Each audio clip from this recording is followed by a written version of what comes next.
এবার ভয়াবহ লোমহর্ষক অভিযোগ পাওয়া গেল হত্যা মামলার পলাতক আসামি শেখ হাসিনার বিরুদ্ধে। তিনি নিজে জেলখানায় ঢুকে মেজর বজলুল হুদাকে জবাই করে হত্যা করেছেন। একজন ক্ষমতাসীন প্রধানমন্ত্রী কিভাবে রাতের আধারে জেলখানায় ঢুকে একজন ব্যক্তিকে জবাই করে হত্যা করতে পারে, এটি সবার কাছেই অবিশ্বাস্য ব্যাপার মনে হয়েছিল।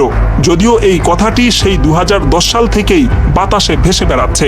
তবে এবার হাসিনার পতনের পর মেজর বজলুল হুদার ছোট ভাই নুরুল হুদা প্রকাশ্যে ঘোষণা দেওয়ার পর বিষয়টি এখন টক অব দ্য কান্ট্রিতে পরিণত হয়েছে। আমার ভাইকে খুনি, সিরিয়াল খুনি শেখ হাসিনা জেলখানায় ঢুকে নিজ হাতে জবাই করে হত্যা করেছিল।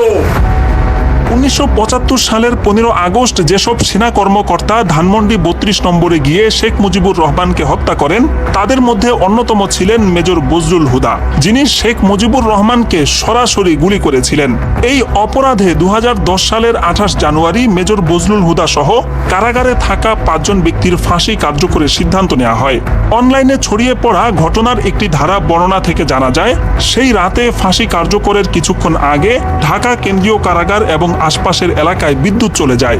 সে সময় দুটো কালো পাজেরো গাড়ি কারাগারে প্রবেশ করে, যার একটিতে ছিলেন স্বয়ং প্রধানমন্ত্রী শেখ হাসিনা। 5 জনের মধ্যে 4 জনকে মঞ্চে নিয়ে ফাঁসিতে ঝুলানো হলেও মেজর বজলুল হুদাকে সেখানে আনাই হয়নি।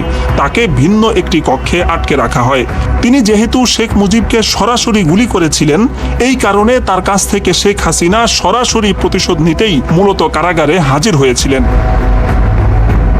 ঘটনার বিবরণী থেকে জানা যায়, গরুকে জবাইয়ের সময় যেভাবে চেপে ধরা হয়, ঠিক সেভাবে 4 জন ব্যক্তি মেজর হুদাকে চেপে ধরে। এরপর শেখ হাসিনা তার বুকে পা রেখে জল্লাদকে ছুরি চালানোর আদেশ দেন। জবাইয়ের সময় মেজর বজলুল হুদার গলা থেকে ফিনকি দিয়ে যেই রক্ত ছিটকে বেরিয়েছে, তাতে শেখ হাসিনার পরনের শাড়িও কিছুটা রক্তাক্ত হয়েছিল। হত্যার পর মেজর বজলুল হুদার লাশ দাফনের জন্য নিজ এলাকায় পাঠানো হয়। সে সময় ধারণ করা ভিডিওতে তার গলার নিচে পরিষ্কারভাবে কাটার এবং সেলাইয়ের দাগ দেখা গেছে। সার্জারি বিশেষজ্ঞ বেশ কয়েকজন ডাক্তার ভিডিওটি দেখে মন্তব্য করেছেন, এটা কোনোভাবেই ফাঁসির কিংবা পোস্টমর্টেমের দাগ নয়, বরং এখানে পরিষ্কারভাবে সেলাই করা হয়েছে, সেটা বোঝাই যাচ্ছে। তাদের এই মূল্যায়নের সাথে জবাই সংক্রান্ত সেই বিখ্যাত লেখা এবং বজলুল হুদার ছোট ভাই নুরুল হুদার বক্তব্য মিলে যায় যে মেজর বজলুল হুদাকে ফাঁসিতে নয়, বরং জবাই করে হত্যা করা হয়েছে এবং এতে শেখ হাসিনা সরাসরি যুক্ত ছিলেন।